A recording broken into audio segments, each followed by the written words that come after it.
नमस्कार साथियों, स्वागत है आपका अपने YouTube channel moral education institute point में। साथियों, आज हम आपको लोकसभा से महत्वपूर्ण प्रश्न कराने जा रहे हैं जो आपके परीक्षा के दृष्टिकोण से बहुत ही महत्वपूर्ण होगी। ये प्रश्न आपके आने वाली परीक्षा में ज़रूर 1 से 2 प्रश्न आसानी से मिल जाएगा और आपको वीडियो के अंत तक बने रहना होगा। साथियों, जिस किसी ने चैनल को सब्सक्राइब नहीं किया है, चैनल को सब्सक्राइब करें, वीडियो को शेयर करें, वीडियो को लाइक करें, वीडियो में अंत तक जरूर बने रहें। तो साथियों, करते हैं इन प्रश्नों को। आज का पहला प्रश्न है, लोकसभा के लिए चुनाव में निर्वाचित होने के लिए किसी व्यक्ति की न्यूनतम आयु सीमा है।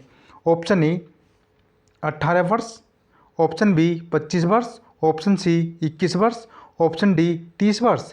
इस प्रश्न का सही जवाब होगा ऑप्शन बी 25 वर्ष, क्योंकि लोकसभा में निर्वाचित होने के लिए न्यूनतम आयु 25 वर्ष होती है, जो भारतीय संविधान के अनुच्छेद 84 ख में इसका वर्णन किया गया है। और साथियों, इसमें लोकसभा के निर्वाचन के लिए 25 वर्ष, जबकि राज्यसभा के निर्वाचन के लिए 30 वर्ष की आयु होती है।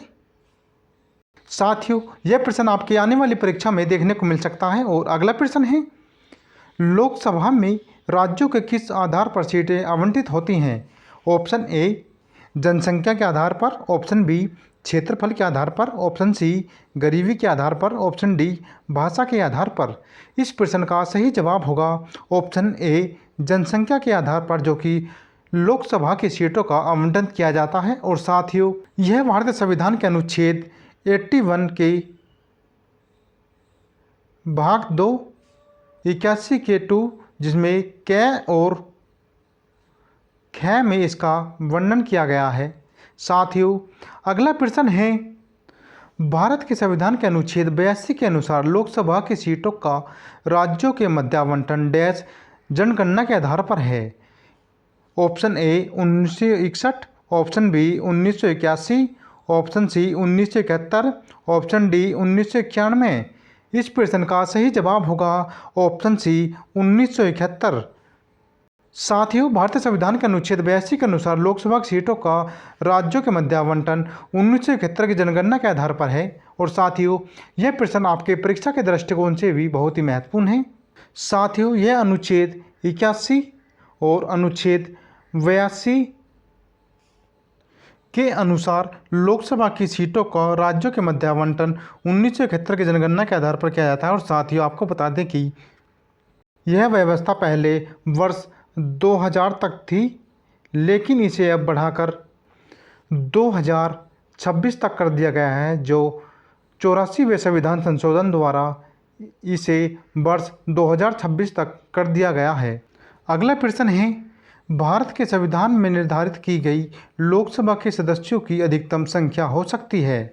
इसका सही जवाब होगा ऑप्शन बी 552, लेकिन वर्तमान में अब 550 है, जिसमें भारतीय संविधान संशोधन या 104वां संविधान संशोधन, जिसमें एंग्लो इंडियन का आरक्षण समाप्त कर दिया गया है। और इसमें अब लोकसभा की अधिकतम सीटें 550 होंगी, जो पहले 552 हुआ करती थी। साथियों, इस प्रश्न का सही जवाब ऑप्शन बी 552 होगा।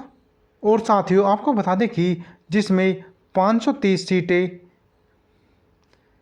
राज्य स्टेट की होंगी और 20 सीटें यूटी की होंगी, यूनियन टेरिटरी की होंगी।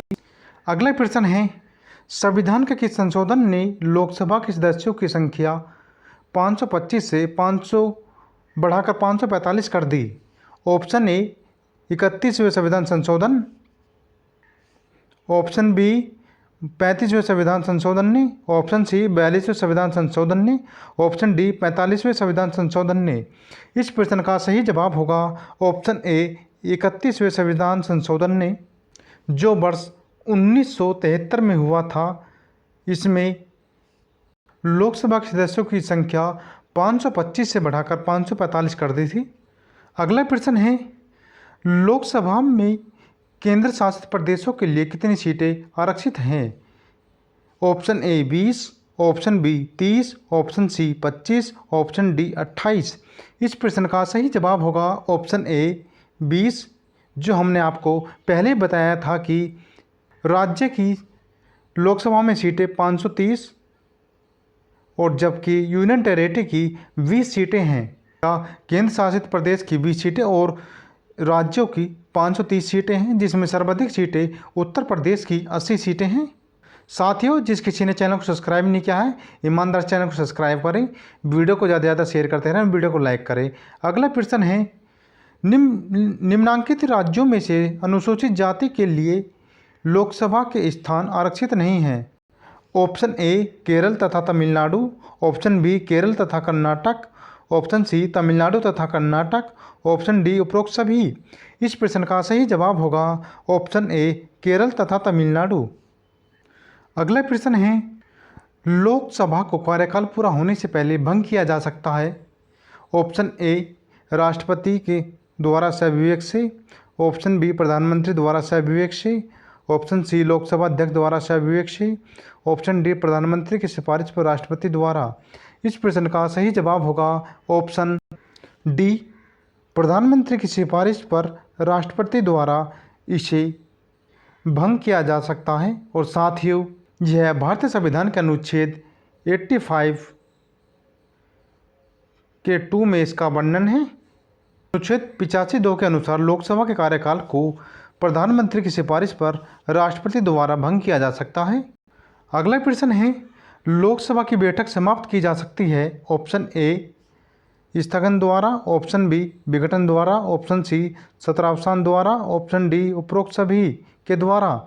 इसका सही जवाब होगा ऑप्शन डी उपरोक्त सभी के द्वारा, जो कि लोकसभा की बैठक को समाप्त किया जा सकता है, जो स्थगन द्वारा, विघटन द्वारा और सत्रावसान द्वारा लोकसभा की बैठक को समाप्त किया जा सकता है।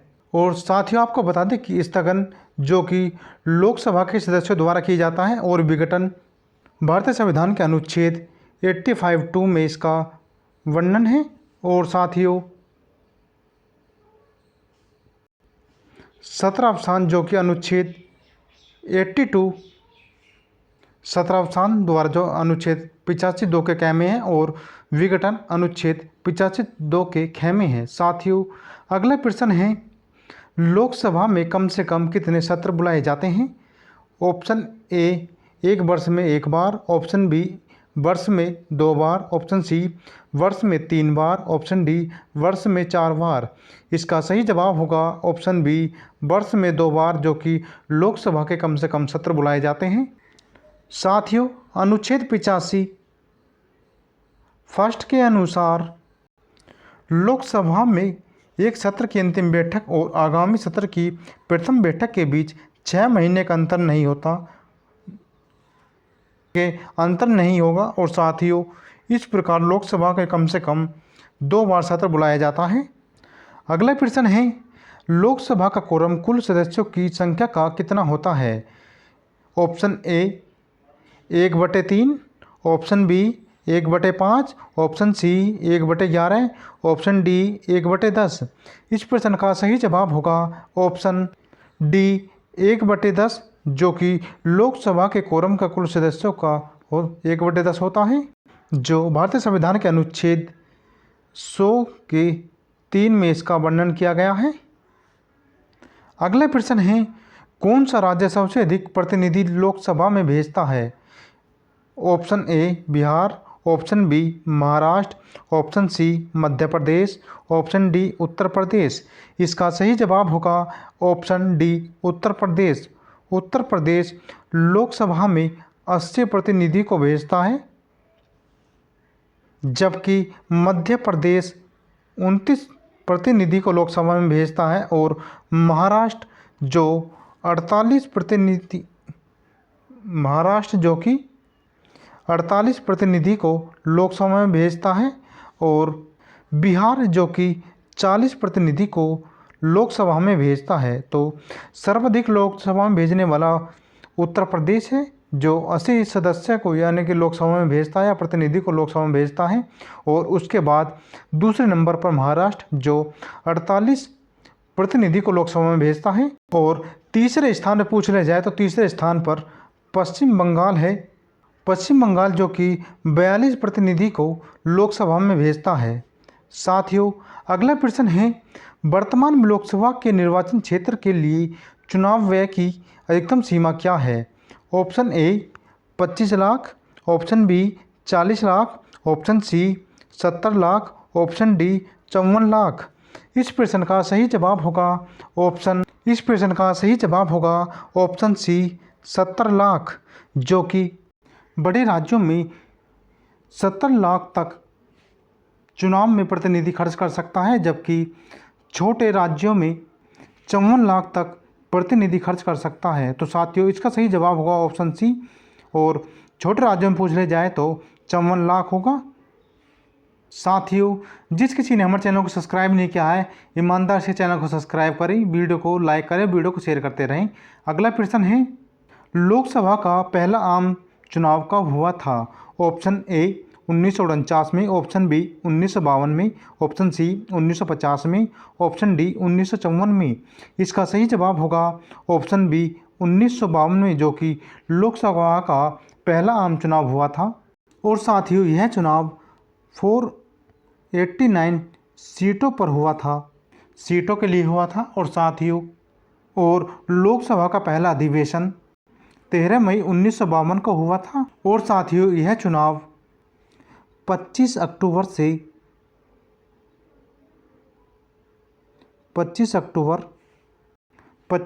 1951 से लेकर 21 फरवरी 1952 तक हुआ था। अगला प्रश्न है, किस लोकसभा का कार्यकाल 6 वर्ष का था? ऑप्शन ए 5वीं लोकसभा, ऑप्शन बी 9वीं लोकसभा, ऑप्शन सी 7वीं लोकसभा, ऑप्शन डी 13वीं लोकसभा। इस प्रश्न का सही जवाब होगा ऑप्शन ए 5वीं लोकसभा का कार्यकाल 6 वर्ष का था, जो 15 मार्च 1971 से लेकर 18 जनवरी 1977 तक इसका कार्यकाल रहा था। और साथियों, अगला प्रश्न है, लोकसभा के स्पीकर का निर्वाचन होता है? ऑप्शन ए संसद के सभी सदस्यों द्वारा, ऑप्शन बी प्रत्यक्ष रूप से जनता के द्वारा, ऑप्शन सी लोकसभा के सभी सदस्यों द्वारा, ऑप्शन डी लोकसभा के बहुमत प्राप्त दल के सदस्यों द्वारा। इसका सही जवाब होगा ऑप्शन सी लोकसभा के सभी सदस्यों द्वारा, जो कि लोकसभा के स्पीकर का निर्वाचन होता है। अगला प्रश्न है, लोकसभा का अध्यक्ष अपना त्यागपत्र किसे सौंपता है? ऑप्शन ए भारत के न्यायवादी को, ऑप्शन बी भारत के राष्ट्रपति को, ऑप्शन सी भारत के मुख्य न्यायाधीश को, ऑप्शन डी उपाध्यक्ष को। इसका सही जवाब होगा ऑप्शन डी उपाध्यक्ष को, जो कि लोकसभा का अध्यक्ष अपना त्यागपत्र सौंपता है। और साथियों, यह भारतीय संविधान के अनुच्छेद 94 ख में है कि लोकसभा अध्यक्ष अपना त्यागपत्र उपाध्यक्ष को देगा। साथियों, अगला प्रश्न है, संविधान का निम्न अनुच्छेद में से कौन सा एक उपबंधित करता है कि मत बराबर होने की दिशा में लोकसभा का अध्यक्ष का मत निर्णायक होगा और वह उसका उपयोग करेगा? ऑप्शन ए अनुच्छेद 99, ऑप्शन बी अनुच्छेद 103, ऑप्शन सी अनुच्छेद 100, ऑप्शन डी अनुच्छेद 102। इसका सही जवाब होगा ऑप्शन सी अनुच्छेद 100 में इसका वर्णन है, जो निर्णायक मत के लिए लोकसभा का अध्यक्ष अपना मत देगा। अगला प्रश्न है, लोकसभा के प्रथम अध्यक्ष कौन थे? Option A JV Mavalankar, option B Hukum Singh, option C BV Giri, option D उपरोक्त में से कोई नहीं। इस प्रश्न का सही जवाब होगा ऑप्शन ए JV मालवंकर, जो कि लोकसभा के प्रथम अध्यक्ष थे। और साथियों, आपको बता दें कि JV मालवंकर का पूरा नाम है गणेश वासुदेव मालवंकर, जिन्हें 15 मई 1952 को प्रथम लोकसभा अध्यक्ष चुना गया था। साथियों, अगला प्रश्न है, लोकसभा की प्रथम महिला अध्यक्ष कौन है? Option A Vijaya Lakshmi Pandit, option B Sucheta Kripalani, option C Meira Kumar, option D इनमें से कोई नहीं। इसका सही जवाब होगा ऑप्शन सी मीरा कुमार, जो कि लोकसभा की प्रथम महिला अध्यक्ष थी। और साथियों, इन्होंने जून 2009 में लोकसभा अध्यक्ष का कार्यकाल संभाला था या लोकसभा अध्यक्ष के लिए चुनी गई थी। साथियों, अगला प्रश्न है, निम्नलिखित में से कौन प्रथम जनजाति लोकसभा का अध्यक्ष थे या जनजाति लोकसभा के अध्यक्ष थे? Option A Manohar Joshi, option B P A Sangma, option C PMC वालयोगी, ऑप्शन डी मावलंकर। इसका सही जवाब होगा ऑप्शन बी PA संगमा, जो कि प्रथम जनजातीय लोकसभा के अध्यक्ष थे। साथियों, इन्हें वर्ष 1995 में इन्हें जनजातीय मंत्री बनाया गया था, लेकिन वर्ष 1996 में इन्हें जनजातीय लोकसभा का अध्यक्ष चुना गया था। वर्ष 1996 जो कि लोकसभा के पहले जनजातीय अध्यक्ष चुने गए थे या बने थे। साथियों, अगला प्रश्न है, लोकसभा का सचिवालय सीधे नियंत्रित होता है? ऑप्शन ए केंद्रीय गृह मंत्रालय द्वारा, ऑप्शन बी प्रधानमंत्री द्वारा, ऑप्शन सी लोकसभा के अध्यक्ष द्वारा, ऑप्शन डी संसदीय मामलों का मंत्रालय द्वारा। इसका सही जवाब होगा ऑप्शन सी लोकसभा के अध्यक्ष द्वारा, जो कि लोकसभा का सचिवालय सीधे नियंत्रित होता है। तो साथियों, ये थे लोकसभा से महत्वपूर्ण प्रश्न जो आपकी परीक्षा के दृष्टिकोण से बहुत ही महत्वपूर्ण हैं और इनसे आपकी एक या दो प्रश्न आपकी परीक्षा में जरूर देखने को मिलेगा। तो साथियों, वीडियो अच्छी लगी तो वीडियो को लाइक करें, चैनल को जरूर सब्सक्राइब करें और वीडियो को ज़्यादा से ज़्यादा शेयर करें। साथियों, हमारी ऐसी और बेहतरीन वीडियो पाने के लिए चैनल को जरूर सब्सक्राइब करें, वीडियो को ज़्यादा से ज़्यादा शेयर करते रहें। तो आज के लिए इतना ही। तो जय हिंद साथियों।